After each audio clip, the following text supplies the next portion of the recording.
Hello everyone, I welcome you all on Abhipedia. तो मेरा name है दीपाली कक्कड़ एंड हम अभिपीडिया पे आपके लिए एक न्यू सीरीज स्टार्ट कर चुके हैं जो कि है नाबार्ड ग्रेड ए एग्ज़ाम की प्रिपरेशन सीरीज़। तो इस सीरीज़ में हम जो है डिफरेंट कंसेप्ट को अब रिवाइज करना शुरू कर चुके हैं नाबार्ड ग्रेड ए एग्ज़ाम के लिए। एंड इसी सीरीज़ में मैं आपके लिए जनरल अवेयरनेस के सेशन लेकर आती हूँ। ऑलरेडी हम 2 सेशंस कर चुके हैं। मिलिट्री एक्सरसाइजेज में पूरे डेप्थ में हमने कुछ इंपॉर्टेंट जो मिलिट्री एक्सरसाइजेज हैं उनको रिवाइज किया था। ठीक है, तो आई होप कि आपने वो सारी मिलिट्री एक्सरसाइजेज को एक पेज पे लिख के और उसके साथ अपने कुछ नोट्स एडिशन करके मिलिट्री एक्सरसाइजेज के टॉपिक को अच्छे से रिवाइज कर लिया है, क्योंकि नाबार्ड ग्रेड एग्ज़ाम के लिए वो टॉपिक काफ़ी इंपॉर्टेंट है। ठीक है, और हमें पता है कि नाबार्ड ग्रेड एग्ज़ाम के लिए क्या क्या चीज़ें इंपॉर्टेंट है, बिकॉज अभी पीडिया पिछले कुछ सालों से जो है नाबार्ड ग्रेड एग्ज़ाम में भी अपने जो है रिजल्ट्स है वो देता आ रहा है। जैसे कि और रेगुलेटरी बॉडीज़ में हमारे रिजल्ट आप देख सकते हैं, वैसे ही नाबार्ड ग्रेड एग्ज़ाम में भी 2021 की सिलेक्शंस आपके सामने हैं। जो भी बच्चे हमारे साथ जुड़ के जिन्होंने नाबार्ड ग्रेड एग्ज़ाम को 2021 में क्रैक किया था और उसके साथ ही 2022 की सिलेक्शंस भी आपके सामने हैं। तो आपको एक quality content exam specific approach के साथ जो है अभिपीडिया प्रिपेयर करवाता है for all the regulatory bodies exam. And जो नाबार्ड ग्रेड एग्ज़ाम अभी आने वाला है और काफ़ी एंटिसिपेटेड एग्ज़ाम है, उसके लिए भी हमने अभी से अपनी तैयारी शुरू कर दी है।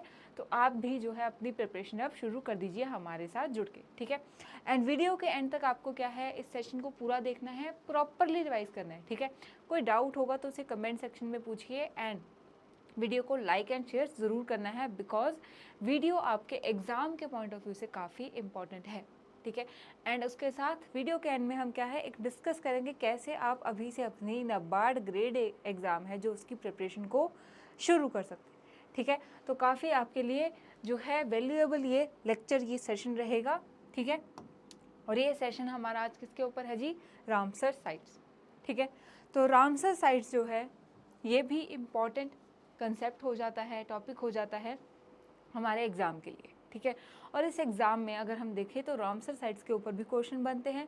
And as we all know कि प्रीवियसली काफ़ी सारी रामसर साइट कुछ सालों में ऐड हुई हैं। ठीक है, तो उसके कारण रामसर साइट जो है वो न्यूज़ में भी हैं। तो इसलिए एग्ज़ाम पॉइंट ऑफ व्यू से जो भी साइट्स इंपॉर्टेंट है, इंपॉर्टेंट क्वेश्चन हैं, कंसेप्ट हैं, उनको हम रिवाइज करेंगे। अगेन रिविजन का मेथड हमारा सेम रहेगा, कैसे, क्वेश्चन के तौर पे। ठीक है, तो क्वेश्चन से हम अपनी प्रिपरेशन को शुरू करेंगे और साथ में हमारे जो क्वेश्चन काफ़ी सिंप्लीफाइड से शुरू होके फिर हम जो है नेक्स्ट लेवल क्वेश्चन को भी साथ साथ सेशन में देखेंगे। ठीक है, अभी जैसे आपके सामने फर्स्ट क्वेश्चन है तो बहुत सिंपल क्वेश्चन है, अभी करेंगे इसको भी, है ना। तो ऐसे ही सिंपल क्वेश्चन करेंगे, पर इन सिंपल क्वेश्चंस की इम्पोर्टेंस क्या है, तो इम्पोर्टेंस ये है कि हमें कंसेप्ट भी तो समझना है। सीधा ही हम रामसर साइट्स के रट्टे भी लगा सकते हैं, बट अगर हम कंसेप्ट समझ के जाएंगे तो जो हम एग्ज़ाम में बैठेंगे तो हम कितने क्वेश्चंस को बहुत इजीली सॉल्व कर पाएंगे। ठीक है, तो ये जो कंसेप्ट वाली प्रिपरेशन है वो आपको समझ आ जाएगी और हम इसको MCQs में इंटीग्रेट करके भी करेंगे। ठीक है, तो क्वेश्चन की तरफ बढ़ते हैं। फर्स्ट क्वेश्चन आपके सामने है, बहुत ही सिंपल क्वेश्चन है कि Ramsar convention is associated with the conservation of. जो हमारी रामसर साइट्स हम कर रहे हैं, रामसर कन्वेंशन है, वो किसके साथ जुड़ी हुई है, क्या होती है रामसर साइट, है ना। बिल्कुल बेसिक क्वेश्चन है, आपको पता भी होगा, वेरी गुड। नहीं पता है तो जिन नहीं पता है तो आप सुन लीजिए और जिनको पता है वो रिवाइज कर लीजिए। ठीक है, तो किसके साथ जुड़ी हुई होती है, एंडेंजर्ड के साथ, वेटलैंड स्पीशीज़ के साथ, ठीक है, एंडेमिक प्लांट्स के साथ, या फिर लिविंग मॉडिफाइड ऑर्गेनिजम्स के साथ।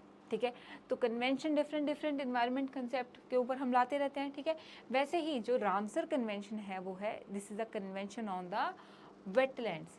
ठीक है, तो ये वेटलैंड के ऊपर एक बहुत ही इंपॉर्टेंट कन्वेंशन है जो कि 2 Feb 1971। ठीक है, बहुत इंपॉर्टेंट डेट है। अगर हम बार बार रामसर साइट को 2-3 बार भी रिवाइज कर ले, ये डेट हमें याद हो जाती है कि 2 Feb 1971 को जो है रामसर कन्वेंशन है ये साइन की गई थी। अब नेम रामसर क्यों है इसका, तो नेम रामसर है because Ramsar is a city in Iran. जहाँ पे ये कन्वेंशन साइन हुई थी उसी सिटी के नाम पर जो है रामसर नाम पड़ गया ऑफ द कन्वेंशन। ठीक है, it is a city on the Iran. ठीक है, ईरान के बॉर्डर पे एक सिटी है रामसर, उसी के नाम से जो है कन्वेंशन का नेम पड़ गया रामसर कन्वेंशन। ठीक है, 2 Feb को ये साइन हुई थी। तो हमारा जो है वेटलैंड डे है, ये कब सेलिब्रेट किया जाता है? तो हमारा वेटलैंड डे जो होता है, वर्ल्ड वेटलैंड डे 2 फेब को ही सेलिब्रेट किया जाता है। ठीक है, तो अब हमने ये देख लिया कि वेटलैंड से रिलेटेड है। ठीक है, वेटलैंड्स क्या होते हैं, है ना? तो वेटलैंड्स क्या होते हैं, सिंपल बोलें तो वो जगह जहाँ पे कुछ पानी खड़ा है, जहाँ कुछ जल है, वेटलैंड, गीली सतह वाला कुछ इंपॉर्टेंट एरिया। ठीक है, थोड़ा सा और टेक्निकलिटी में जाते हैं तो वेटलैंड क्या है? किसी भी लेक, ठीक है, कोई भी शैलो वाटर जोन जो बहुत गहरा नहीं है, शैलो वाटर जोन, ठीक है,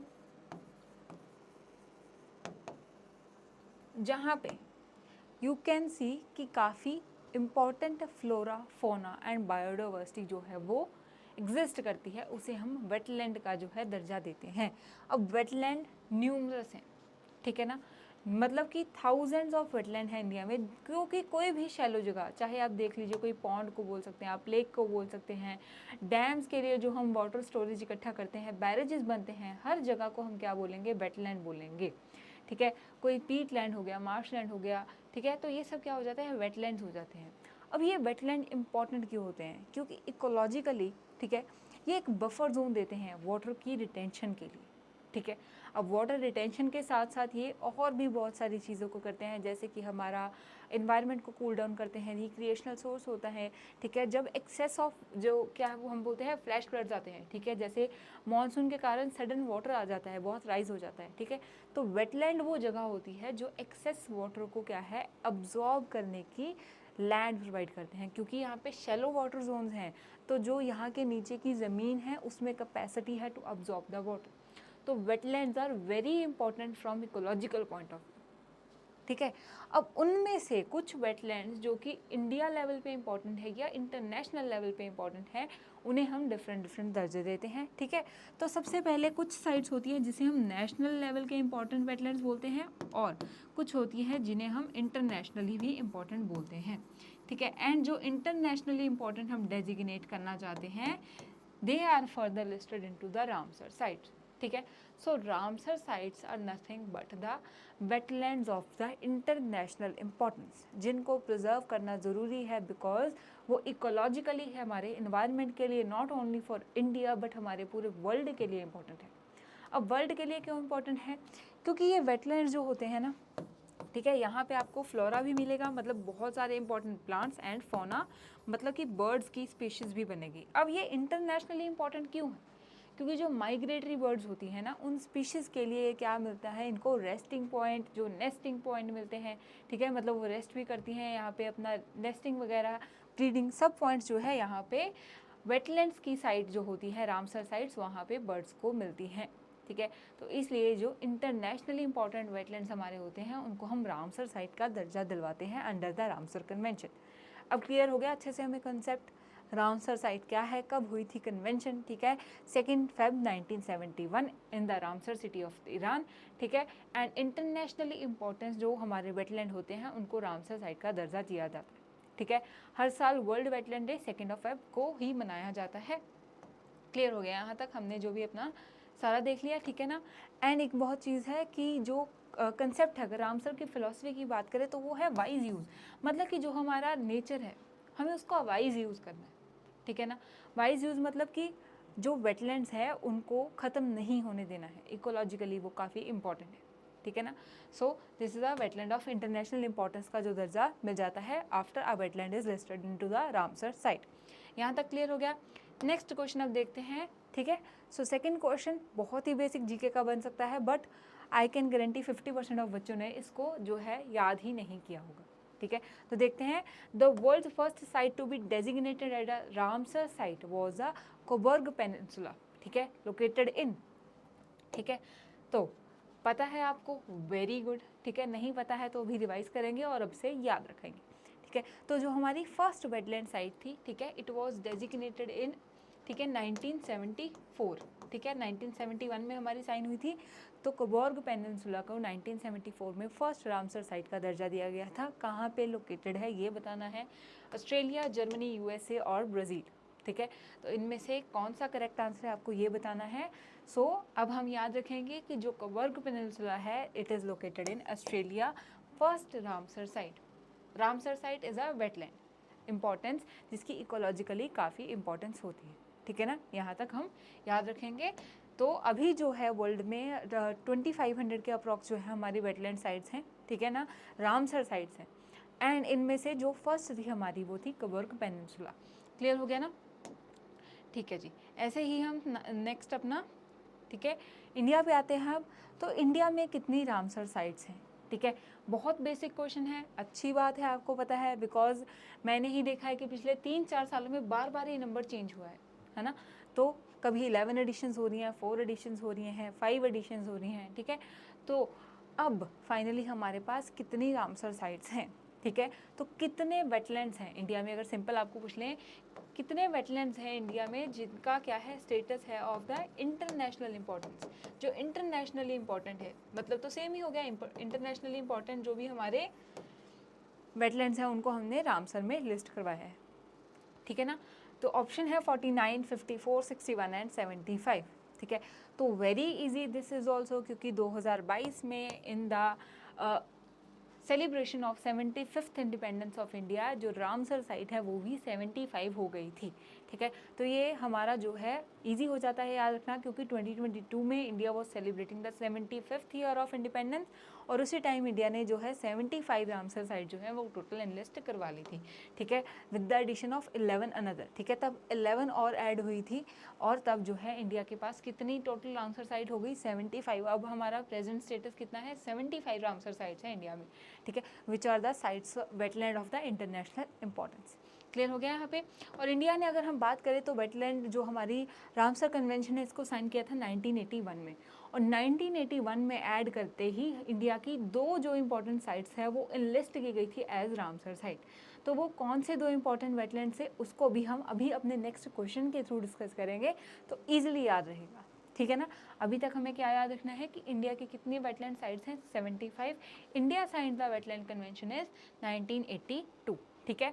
बट इंडिया जो है ये ओरिजिनली 1971 में जो रामसर कन्वेंशन हुई थी उसकी कॉन्ट्रैक्टिंग पार्टी थी, ठीक है। इंडिया ने इसको फाइनली जो है बाद में साइन करके अडॉप्ट किया है 1982, एंड इंडिया की 2 जो इंपॉर्टेंट साइट्स हैं, जो इंपॉर्टेंट वेटलैंड्स है that form part of the Ramsar site, ठीक है। तो वो कौन सी हैं उसको भी आगे देखते हैं, ठीक है जी। नेक्स्ट क्वेश्चन के साथ, ठीक है, तो नेक्स्ट क्वेश्चन आपके पास है कंसिडर द फॉलोइंग स्टेटमेंट्स, ठीक है। स्टेटमेंट वाले क्वेश्चंस बच्चे आपको बहुत ध्यान से करने हैं। इसमें आपको क्या बेनिफिट मिलेगा, आपको मिलेगा एक्स्ट्रा जो है स्टेटमेंट, ठीक है, एक्स्ट्रा रिवीजन करने का, एक्स्ट्रा एनालाइज, लॉजिकल थिंकिंग, सब कुछ डेवलप करने का मौका, ठीक है। तो क्वेश्चंस को एक बार आपने खुद से ट्राई ज़रूर करना है, ठीक है। क्वेश्चन आपके सामने है, स्टेटमेंट टाइप क्वेश्चन है, पूछा गया क्या है कि कौन सी स्टेटमेंट आपके लिए करेक्ट है, ठीक है। बहुत ध्यान से देखना होता है, करेक्ट पूछा गया है इनकरेक्ट, क्योंकि हम एग्जाम में कभी कभी करेक्ट इनकरेक्ट जैसी छोटी सी चीज़ को इग्नोर कर देते हैं, ठीक है। तो स्टेटमेंट की तरफ चढ़ते हैं। फर्स्ट है, with the 10 wetlands listed as a Ramsar site, Uttar Pradesh has become the state with the most of Ramsar sites in India, ठीक है। तो बोल रहे हैं कि 75 में से 10 रामसर साइट्स जो हैं वो उत्तर प्रदेश में है, और उसके साथ जो है वो इंडिया का फर्स्ट नंबर पे स्टेट आ जा सकता है in the rank of Ramsar sites, ठीक है। और दूसरा है कि Sundarbans wetland in the Bengal is the largest Ramsar site in India, ठीक है, very important site this is, ठीक है। तो कौन सी स्टेटमेंट करेक्ट है आपको ये बताना है, only statement 1, only second, both, या फिर कोई भी करेक्ट नहीं है, ठीक है। तो क्वेश्चंस को ध्यान से करना है जब भी हम रामसर साइट करेंगे, ठीक है। आप अपने जब नोट्स बनाने अब शुरू करेंगे तो आपको प्रॉपर लिस्ट बना के करनी है, कितने स्टेट में कितने हैं। न्यू एडिशंस को बहुत ध्यान से देखना है, न्यू एडिशंस के ऊपर क्वेश्चन बन सकता है, ठीक है। तो फर्स्ट स्टेटमेंट की अगर बात करें तो बोला गया है कि 10 जो रामसर साइट्स है उसके साथ उत्तर प्रदेश इंडिया का फर्स्ट स्टेट बन जाता है जिसके पास सबसे ज़्यादा रामसर साइट्स हैं। तो ये स्टेटमेंट जो हमारी हो जाती है वो है इनकरेक्ट, ठीक है।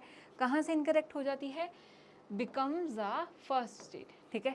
तो उत्तर प्रदेश के पास 10 रामसर साइट्स ही हैं, but it is not the state with the most of Ramsar sites, ठीक है, क्योंकि ये दर्जा है हमारा तमिलनाडु के पास, Tamil Nadu with the 14 Ramsar sites, ठीक है, 14, उसमें 4 अभी रिसेंट एडिशंस हुई थी, ठीक है। तो 14 रामसर साइट के साथ तमिलनाडु जो है वो फर्स्ट रैंक पे आता है in the number of Ramsar sites, ठीक है, जो स्टेट है जिसके पास सबसे ज़्यादा रामसर साइट्स हैं, ठीक है। और दूसरी जो हमारी स्टेटमेंट है वो बिल्कुल करेक्ट है, Sundarban wetland is the largest Ramsar site in India. So answer हमारा हो गया बी। सुंदरबन वेटलैंड की अगर बात करें, ठीक है, तो सुंदरबन जो वेटलैंड है ये एक मार्शी एरिया है, ठीक है। और इस वेटलैंड की एक सबसे खास बात क्या है कि ये जो है एक इकोटोन में है। अब इकोटोन क्या होता है, जब दो तरह के जोन्स मिलते हैं, ठीक है। तो दो तरह के जोन कौन कौन से मिल रहे हैं, एक तो हमारा टेरेस्ट्रियल, ठीक है, लैंड वाला जोन है, ठीक है, हमारी इंडिया की बाउंड्री बन रही है तो लैंड है, कोस्टल एरिया है। एंड दूसरा हमारे पास क्या है, बे ऑफ बंगाल, मतलब कुछ वाटर वाला जोन है, ठीक है। और जो भी हमारे कोस्टल जोन होते हैं सारे इकोटोन्स होते हैं। अब सुंदरबन इंपॉर्टेंट क्यों है, क्योंकि वर्ल्ड का लार्जेस्ट जो हमारा डेल्टा बनता है वो सुंदरबन में बनता है ना, तो इसलिए। और जो मैंग्रोव फॉरेस्ट है, ठीक है, उसके लिए जो है सुंदरबन काफ़ी इम्पॉर्टेंट है। अब मैंग्रोव फॉरेस्ट क्या होते हैं, तो सिंपली आपको ये जानना है वो फॉरेस्ट जो कि जो वेटलैंड वाले एरिया में जो इकोटोन, ठीक है, जहाँ पे टेरेस्ट्रियल और पानी दोनों तरह का रीजन है, वहाँ पे जो एक special kind of plant species exist करती है उसको हम मैंग्रोव फॉरेस्ट बोलते हैं, ठीक है। आई थिंक आगे मैंने इसकी इमेज जो है मैंग्रोव फॉरेस्ट की ऐड की, आपको दिखाऊंगी, ठीक है। तो सुंदरबन वेटलैंड जो है ये इंडिया की लार्जेस्ट वेटलैंड साइट है और वर्ल्ड का लार्जेस्ट जो है, एक तरह से वन ऑफ द लार्जेस्ट जो है हमारा मैंग्रोव फॉरेस्ट कवर भी है, ठीक है। तो इसलिए सुंदरबन काफ़ी इंपॉर्टेंट है। और इसके साथ क्यों इंपॉर्टेंट है, तो सुंदरबन जो है ना, ठीक है, यहाँ पे टाइगर्स भी हैं, इसलिए ये एक टाइगर रिजर्व भी है, it is a notified tiger reserve, ठीक है। उसके बाद ये एक बायोस्फीयर रिजर्व भी है, ठीक है, और ये यूनेस्को की लिस्ट में भी है, और रामसर साइट तो ये है ही, ठीक है। तो इसलिए जो है सुंदरबन काफ़ी इंपॉर्टेंट हो जाते हैं। ये सुंदरबन टाइगर रिजर्व भी है, बायोस्फीयर रिजर्व भी है, एक वेटलैंड भी है, एंड इसलिए यूनेस्को की इंपॉर्टेंट साइट भी है, ठीक है ना। तो सुंदरबंस को भी हम याद रखेंगे that it is the India's largest wetland site. Next question देखते हैं, क्वेश्चन है जो, ठीक है, तो फिर से हमारा स्टेटमेंट टाइप क्वेश्चन है, बट इंपॉर्टेंट चीज़ें हम इसमें भी रिवाइज करेंगे। उसी तरह से दो स्टेटमेंट है और हमसे पूछा गया है करेक्ट स्टेटमेंट आपको बतानी है, ठीक है। तो स्टेटमेंट रीड करते हैं। फर्स्ट है चिलिका लेक, ठीक है, was added to the list of Ramsar site in India in the year of its inception, that is 1981, ठीक है। और कॉलदेव नेशनल पार्क जो है added to the Ramsar sites again in the year of inception in 1981। दोनों ही बिल्कुल same जो statements हैं आपके सामने हैं, ठीक है। आपको बताना है कि कौन सी करेक्ट है। तो हमने डिस्कस किया था कि दो जो रामसर साइट्स हैं they were added into the दो जो wetland sites of India they were added to the Ramsar site जब भी इंडिया ने 1981 में जो है इनलिस्ट करवाया था, ठीक है। तो आपको ये बताना है कि कौन कौन सी वो रामसर साइट्स हैं, ठीक है। तो first Chilika lake Orissa and Keoladeo national park जो है वो राजस्थान में है, तो दोनों ही करेक्ट हैं। जब इंडिया ने इनलिस्ट किया था इन द रामसर साइट्स, तो इंडिया ने यही दो जो रामसर साइट हैं इनको इनलिस्ट करवाया था इन द रामसर साइट, ठीक है। वेटलैंड ऑफ इंटरनेशनल इंपॉर्टेंस में कौन कौन से थे, हमारे चिल्का लेक जो कि उड़ीसा में है एंड कोलदिया लेक जो कि राजस्थान में है। क्लियर है, ठीक है जी। तो यही हमारी दो जो फर्स्ट साइट्स थी जो ऐड की गई थी in the list of Ramsar sites, ठीक है। एंड ईयर को देख के कंफ्यूज नहीं होना है आपको, क्योंकि 1981 में ही इनको इनलिस्ट किया गया था एंड इंडिया ने जो साइन है वो 1982 में ही किया था, ठीक है। So Chilika lake was added in the Ramsar site and Keoladeo, तो आंसर हमारा हो गया सी, बोथ आर करेक्ट, ठीक है। और इसके साथ साथ हमें क्या है और भी कुछ फीचर्स देखने होंगे, क्योंकि कभी कभी क्वेश्चन जो है किसी किसी रामसर साइट के जो है किसी इंपॉर्टेंट फीचर के ऊपर आता है, and being first very first to be added into the Ramsar list from the India side, ये दो साइड काफ़ी इंपॉर्टेंट हो जाती हैं एंड रिपीटेड इनके ऊपर क्वेश्चंस जो है एग्जाम्स में आते हैं, ठीक है। सो फर्स्ट इसकी 1981 में चिल्का लेक जो है इसको इंडिया की फर्स्ट इंडियन वेटलैंड है जिसको इंटरनेशनल इंपॉर्टेंस का क्या है एक स्टेटस मिला था रामसर कन्वेंशन के अंदर, ठीक है। अब चिल्का लेक जो है ये क्या है, एक लगून लेक है, ठीक है। और उसके साथ क्या है, ये एक सॉल्ट वाटर लेक है, सॉल्ट वाटर या फिर ब्रैकिश वाटर, ठीक है। अब लेगून क्या होता है, सॉल्ट वाटर क्या होता है, सब डिस्कस करेंगे, ठीक है। तो ये रहा, it is a brackish water lagoon separated by the Bay of Bengal, ठीक है। तो इंडिया जो है वो कौन से कोस्ट पे है, अगर हम बात करें तो कौन सी कोस्ट लाइन है, ईस्टर्न कोस्ट लाइन पे आता है, राइट। तो ईस्टर्न कोस्ट लाइन पे, ठीक है, जब जहाँ पे हमारा उड़ीसा है, ठीक है, तो इसके साथ हमारी क्या है जी, बे ऑफ बंगाल। तो यहाँ पे एक रीज़न जो है ऐसे करके, ठीक है, हमारा जो लेक है, ठीक है, ये कट आउट होता है, ठीक है। ये काफ़ी छोटा हो गया ना हमारा डायग्राम, चलो इसको देखते हैं आप। तो वैसे अगर आप इसकी इमेज हमें ऐड कर लेनी चाहिए थी, देखो इमेज ऐड नहीं हुई। चलो, तो चिल्का लेक क्या है, हमारा जो इंडिया का ईस्ट कोस्ट है, ठीक है, वहाँ पे ऐसे करके ना एक एग्जिस्ट करता है जहाँ पे सैंड बार से, मतलब ये एक लेक है, ठीक है, जो कि बे ऑफ बंगाल से सैंड बार से सेपरेटेड है, तो इसे हम बोलते हैं एक लेगून लेक, ठीक है। तो मतलब कि जो एक बड़े से बे का छोटा सा रीजन जो है वो अलग हो गया है, क्यों, क्योंकि यहाँ तक कुछ सैंड जो है डिपॉजिट होती रही है और उसने इस एरिया ऑफ वाटर को जो है बड़े सारे हमारे ओशन के रीजन से क्या है सेपरेट कर दिया है। क्योंकि अब ये हमारा ओशन से सेपरेटेड रीजन है, तो ये क्या हो गया, इसमें सॉल्ट वाटर देखने को हमें मिलता है, ठीक है। तो ऐसी इसकी शेप है। तो ये क्या है, ब्रैकिश वाटर। ब्रैकिश वाटर क्या होता है, ना जो फ्रेश वाटर है ना जो सॉल्टी वाटर है। अब ये ब्रैकिश क्यों हम बोल रहे हैं, प्रॉपर सॉल्ट वाटर क्यों नहीं बोल रहे, क्योंकि ओशन का वाटर जो है वहाँ पे सॉल्ट का कंटेंट ज़्यादा रहता है। अब क्या है, क्योंकि ओशन से डायरेक्ट जो है वाटर नहीं आ पा रहा, तो ये जो है ब्रैकिश वाटर लेगून जो है वो बन जाता है। लेगून समझ आ गया कि एक बड़ा जो हमारा क्या था वाटर बॉडी थी, इट हैज़ बिन डिस्कनेक्टेड, ठीक है, एक छोटे से स्मॉलर बॉडी उसमें से डिस्कनेक्ट हो गई है, क्योंकि उसके आगे जो है कुछ सैंड बार या फिर कुछ सेडिमेंट डिपॉजिट हो गए हैं, ठीक है। तो एक बड़ी वाटर बॉडी में से छोटी वाटर बॉडी, इस बड़ी वाटर बॉडी में से हमारी छोटी वाटर बॉडी जो है वो डिस्कनेक्ट हो गई है due to deposition of the sediments like sand, तो उसे हम लेगून बोलते हैं। एंड चिलिका लेक है this type of lagoon only, ठीक है। और ब्रैकिश वाटर है, हम देख रहे हैं कि हमारे ओशन के साथ जुड़ा हुआ है, इस करके ये फ्रेश वाटर नहीं है, ठीक है। And it is the largest coastal lagoon in India, ये भी हमें याद रखना है, it is the largest coastal lagoon in India, ठीक है। इंडिया की कोस्ट लाइन पे बनने वाली सबसे बड़ी लेगून लेक है, ठीक है। And very important, Irrawaddy dolphin जो है, ठीक है, ये फ्लैग जो है स्पीशीज़ है इस लेक की। अब फ्लैग स्पीशीज़ क्या होती हैं, वो स्पीशीज़ जो कि उस पूरे इकोसिस्टम के लिए बहुत इंपॉर्टेंट है। काफ़ी सारे टर्म्स हैं, हर टर्म को देखेंगे तो काफ़ी टाइम लग जाएगा, सिंपली याद रखिए सबसे इंपॉर्टेंट स्पीशीज़ है जो बाकी सारी लेक की अदर स्पीशीज़ की एग्जिस्टेंस को भी अफेक्ट करती है, ठीक है ना। तो चिल्का लेक जो है, यहाँ पे इंडिया में इरावदी डॉल्फिन की जो है पॉपुलेशन मिलती है, एंड इरावदी डॉल्फिन जो है ये एंडेंजर्ड है, ठीक है। और कहाँ पे इसकी आपको पॉपुलेशन देखने को मिलती है ये बताना है, इंडिया में सिर्फ चिल्का लेक में ही मिलती है, ठीक है। तो वर्ल्ड में कहाँ पे मिलती है ये भी आपको जो है रिवाइज़ करके जाना है, और अगर आप देख ही लेंगे एक बार रिवाइज़ करेंगे ही तो साथ ही कमेंट सेक्शन में भी बता दीजिए, बाकी के बच्चे भी रिवाइज़ कर लेंगे, ठीक है ना। और उसके साथ साथ एक बहुत इंपॉर्टेंट पॉइंट है, अगर क्वेश्चन में पूछ ले कि चिलिका लेक जो है ये मॉन्ट्रेक्स रिकॉर्ड में क्या है, लिस्टेड है। अब मॉन्ट्रेक्स रिकॉर्ड क्या होता है, वो रामसर साइट जो इंटरनेशनली इंपॉर्टेंट थी, बट उनका क्या है, ड्यू टू डेवलपमेंट या फिर पोल्यूशन के कारण जो अब वो रामसर साइट है वो डिप्लीट होती जा रही हैं, ख़त्म होती जा रही हैं, ठीक है। तो उनको मॉन्ट्रेक्स रिकॉर्ड में डालते हैं कि इनका जो है ध्यान रखने की ज़रूरत है, इनको रिवाइव करना है इन वेटलैंड साइट को, ताकि इनका पानी स्वच्छ रहे, यहाँ पे इकोलॉजिकली जो है बर्ड्स हैं, जो फ्लोरा है वो सर्वाइव करता रहे, तो उसके लिए मॉन्ट्रेक्स रिकॉर्ड करके हमारी एक लिस्ट बनती है, ठीक है। तो 1993 में क्योंकि इतनी ज़्यादा ये जो हमारा चिल्का लेक है ये ख़राब हो रही थी, तो इसे मॉन्ट्रेक्स रिकॉर्ड में लिस्ट किया गया था, बट अब ये मॉन्ट्रेक्स रिकॉर्ड लिस्ट का पार्ट नहीं है, इसको आपको याद रखना है, ठीक है। क्योंकि बाद में, ठीक है, 2000 में बाद में इसको क्या है, इसके जो है रीडेवलपमेंट की गई, इसको बचाने के जो है एफर्ट्स किए गए, एक चिल्का रीडेवलपमेंट अथॉरिटी बनाई गई जिसने क्लीन किया इसको। सिल्टेशन क्या होती है कि बहुत ज़्यादा सेडिमेंट्स वगैरह आ रहे थे, तो ये लगून जो है उसका पानी का स्तर कम हो रहा था, तो उस सबको जो है एलिमिनेट किया गया, कम किया गया, और अब ये जो है मॉन्ट्रेक्स लिस्ट का पार्ट नहीं है, ये आपको याद रखना है, but it was once in 1993, ठीक है। तो चिल्का लेक जो है बहुत इंपॉर्टेंट लेक है।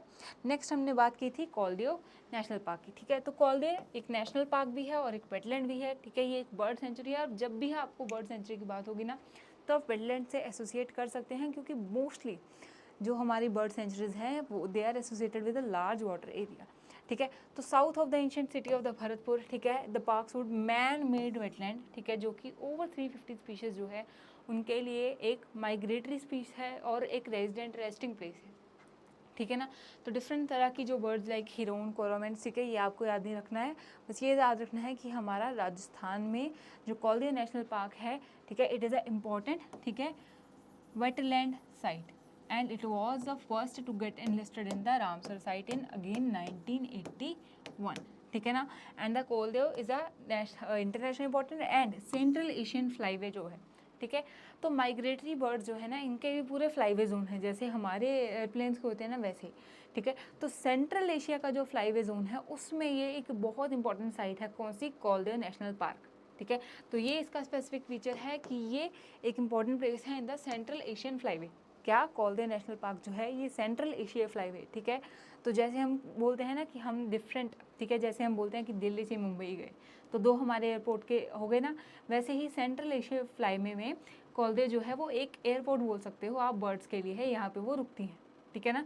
तो ये जो है हमारी एक इंपॉर्टेंट वेटलैंड साइट थी, दोनों को याद रखेंगे। चिल्का लेक अब मॉन्टेक्स रिकॉर्ड का पार्ट नहीं है। क्लियर हो गया जी, ठीक है। कोबोर्ग पेनिनसुला तो याद है ना सबको, कहाँ पे है, ऑस्ट्रेलिया में, ठीक है। कौन सी फर्स्ट 2 इंपॉर्टेंट साइट थी हमारी, Chilika and second one is Keoladeo. Chilika कहाँ पे है, उड़ीसा में, ठीक है, और कॉलदेव कहाँ पे है, राजस्थान में। क्लियर हो गया, यहाँ तक हमने इंपॉर्टेंट सब याद कर लेना है, ठीक है। नेक्स्ट क्वेश्चन देखिए, एक और स्टेटमेंट वाला क्वेश्चन, मतलब और लर्निंग, ठीक है। एंड कौन कौन सी स्टेटमेंट करेक्ट है, इसमें भी यही पूछा गया है। So first statement is Nal Sarovar bird sanctuary जो है एक रामसर साइट है, it is the largest wetland bird sanctuary in Gujarat, ठीक है। तो इंडिया की जो लार्जेस्ट वेटलैंड साइट है हमने वो भी देखी थी, कौन सी थी, सुंदरबंस, ठीक है। कहाँ पे, हमारी बंगाल में, ठीक है ना। तो अब गुजरात की पूछी गई है कि नॉल सरोवर जो बर्ड सेंचुरी है ये गुजरात की सबसे बड़ी वेटलैंड साइट है, ठीक है ना। नेक्स्ट, भीतरकनिका मैंग्रोव जो है, ठीक है, it is a famous for hosting the olive Ridley turtles, ठीक है। मैंग्रोव्स हमने डिस्कस किए थे ना, सुंदरबन में मैंग्रोव ट्रीज मिलते हैं, फोटोज भी देखेंगे अभी आगे, है ना। तो भीतरकनिका भी एक मैंग्रोव है जो कि एक रामसर साइट है and it is famous for the hosting olive Ridley sea turtle. तो ये बताना है, ठीक है। कौन सी स्टेटमेंट करेक्ट है, इनकरेक्ट, 1 ओनली करेक्ट है, सेकंड सिर्फ करेक्ट है, बोथ या डी नन, ठीक है। सो इसका आंसर हमारा क्या है, इसका आंसर है हमारा C, both the statements are correct. दोनों ही स्टेटमेंट बिल्कुल करेक्ट है, ठीक है। अब कैसे हैं वो देखते हैं। फर्स्ट, नाल सरोवर बर्ड सेंचुरी जो है, ठीक है, गुजरात की सबसे बड़ी वेटलैंड साइट है, ठीक है।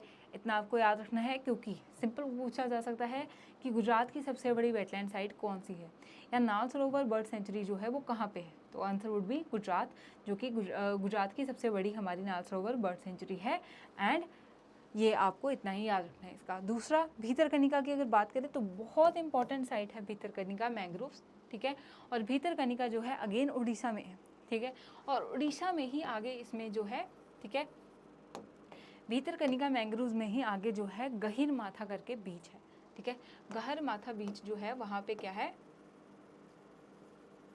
जी, तो गहीर माथा बीच में क्या है, ऑलिव रिडले सी टर्टल जो है वो काफ़ी सारे यहाँ पे अपने एग्स ले करते हैं, ठीक है। तो उसके लिए बहुत इंपॉर्टेंट साइट है, ऑलिव रिडले सी टर्टल की नेस्टिंग साइट इंपॉर्टेंट है गहीर माथा, जो कि भीतरकनिका मैंग्रोव या बर्ड सेंचुरी नेशनल पार्क का ही एक पार्ट है, ठीक है।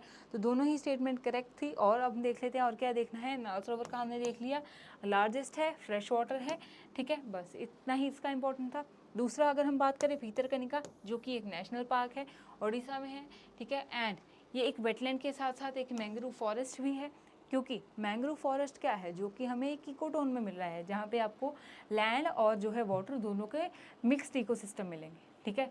तो जहाँ वाटर आ गया वो हमारा क्या हो गया, एक वेटलैंड हो गया, एक गीली सतह वाला जगह हो गई जो हमारी, ठीक है। It was declare as Ramsar site in 2002, ठीक है। और इसी में, ठीक है, एक इंपॉर्टेंट क्यों है अभी भीतरकनिका, बिकॉज रिसेंट भीतरकनिका महोत्सव फर्स्ट टाइम, ठीक है। अब ये नहीं सोचना है कि 2002 में आ गया तो काफ़ी बार भीतरकनिका महोत्सव जो है सेलिब्रेट किया गया होगा, नहीं, ठीक है। For the very first time Bhitarkanika महोत्सव जो है 2023 में होस्ट किया गया था, ठीक है। तो भीतरकनिका जो है ये हमारा रामसर साइट ये इंपॉर्टेंट हो गई। वेरी फर्स्ट टाइम भीतरकनिका महोत्सव जो है 2023 में होस्ट किया गया था, ठीक है। And it is a site located in Orissa. Ramsar site wetland है और उसके साथ साथ हमारा नेशनल पार्क भी है, ऑलिव रिडले सी टर्टल्स के लिए नेस्टिंग प्लेस भी है, एंड उसके साथ साथ ये मैंग्रोव फॉरेस्ट भी है, ठीक है ना। सारा इसको याद रखेंगे। क्लियर जी। नेक्स्ट क्वेश्चन देखते हैं, बहुत ही सिंपल क्वेश्चन हो गया, ठीक है। What is the theme for the world wetland day, ठीक है। सिंपल क्वेश्चन क्यों, क्योंकि अब हम इसे याद कर लेंगे और इसके बाद एग्जाम में जब आएगा तो बिल्कुल करेक्ट मार्क करके आएंगे, ठीक है। तो what is the theme for the world wetland day, क्या थीम था हमारा, wetland action for the people and nature, ठीक है। Second, it's time for the wetland restoration, C wetland replenishment, and D action for the wetland and the nature, ठीक है। तो कभी 2022 and 3 वाले में कंफ्यूज नहीं होना है। जब भी एग्ज़ाम दे रहे हैं तो थीम्स जो है रिसेंट ईयर के अच्छे से याद कर लीजिए, ठीक है, याद रखेंगे। तो 2023 में हमारा वर्ल्ड वेटलैंड का जो थीम था दैट वाज वेटलैंड रिस्टोरेशन, ठीक है, वेटलैंड रिस्टोरेशन जो थीम था, it's time for the wetland restoration complete, जो हमारा थीम था 2023 का, ठीक है। ये रहा इसका लोगो के साथ, world wetland day 2 Feb and with the theme. अब आपको याद रखना है, क्लियर हो गया। नेक्स्ट क्वेश्चन देखिए, अब क्वेश्चन है कंसिडर द फॉलोइंग पेयर, ठीक है, 3 पेयर दिए गए हैं और आपको बताना है कौन सा पेयर जो है वो करेक्टली मैच्ड है। वेरी इंपॉर्टेंट क्वेश्चन, ठीक है, क्यों है आप जब सॉल्व करेंगे तो पता चल जाएगा। फर्स्ट है चित्रांगुडी बर्ड सेंचुरी, ठीक है, बोल रहे हैं कि उड़ीसा में है। सेकंड है हमारी वुडवुड bird sanctuary and it is said कि ये तमिलनाडु में है। एंड थर्ड पेयर में बोल रहा है कंजीराकुलम जो हमारी बर्ड सेंचुरी है, it is located in Maharashtra. और आपको बताना है कौन सी जो सेंचुरी है और उसकी जो लोकेशन है वो एक्यूरेटली आपको बताई गई है, ठीक है।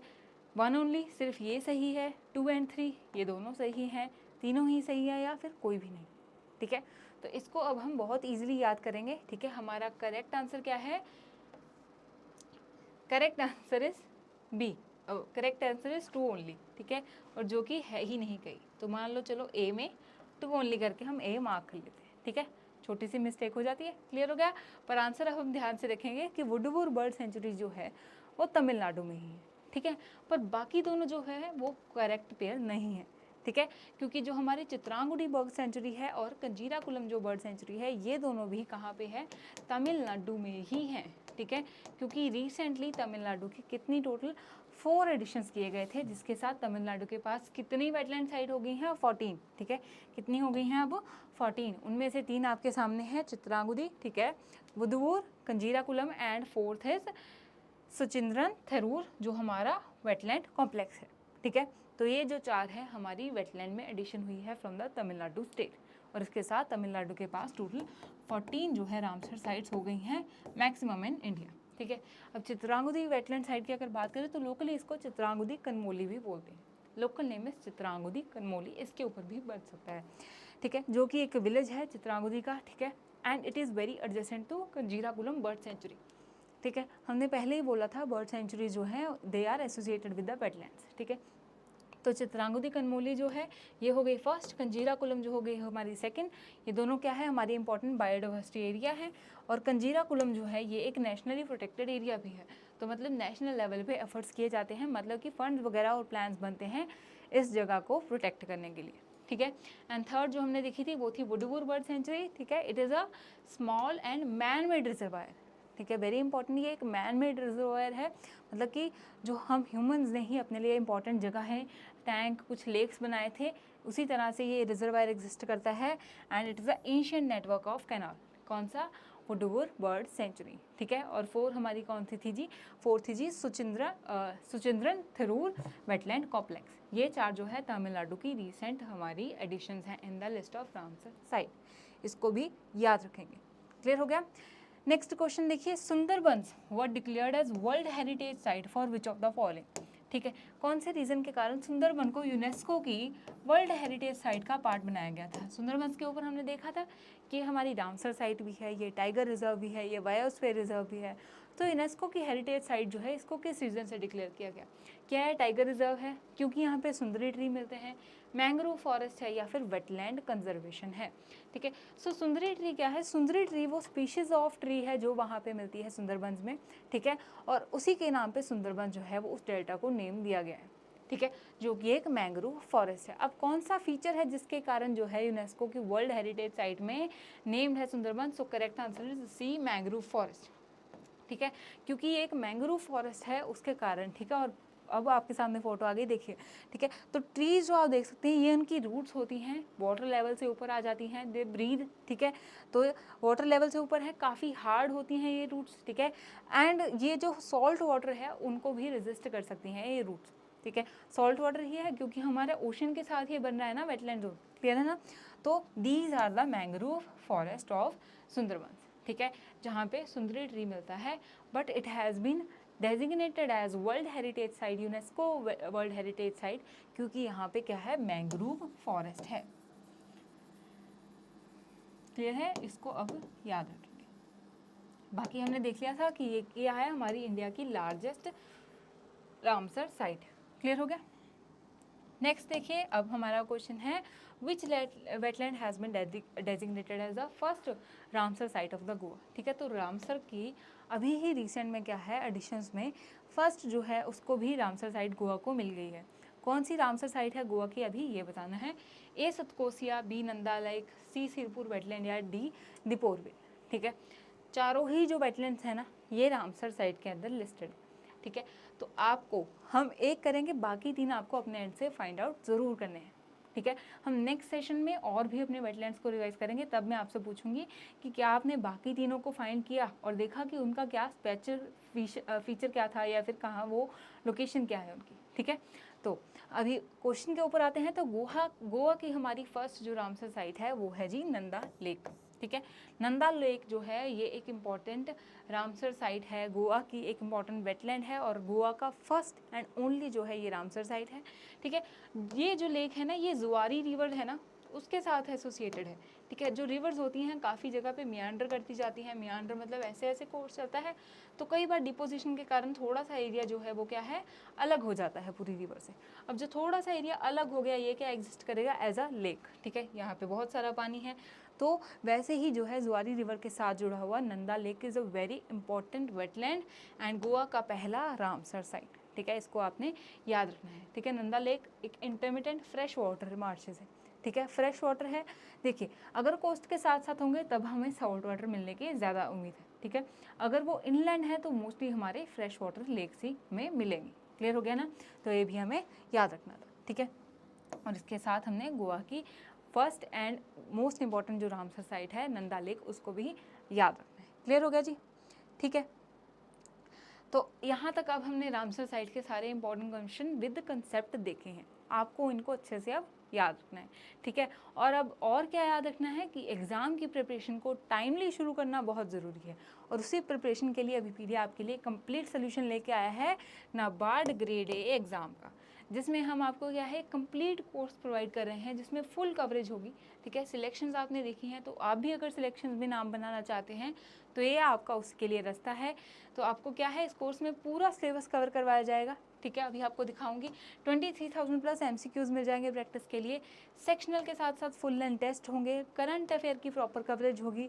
ठीक है, ऐसे ही डेडिकेटेड मेंटरशिप के साथ साथ आपको क्लास PDF भी मिल जाएंगी। ठीक है, तो ऐसे ही अगर आप भी प्रिपरेशन करना चाहते हैं A to Z जहाँ पे आपको सारा कंप्लीट मटेरियल मिल जाएगा नाबार्ड ग्रेड एग्ज़ाम के लिए, तो आपको क्या करना है ये दिखाती हूँ आपको। क्या कुछ नहीं, बस आपको गूगल पे जाके ठीक है ना अभी पीडिया सर्च करना है। ठीक है, और अभी पीडिया सर्च करके हमारा पोर्टल जो है आपके पास खुल जाएगा।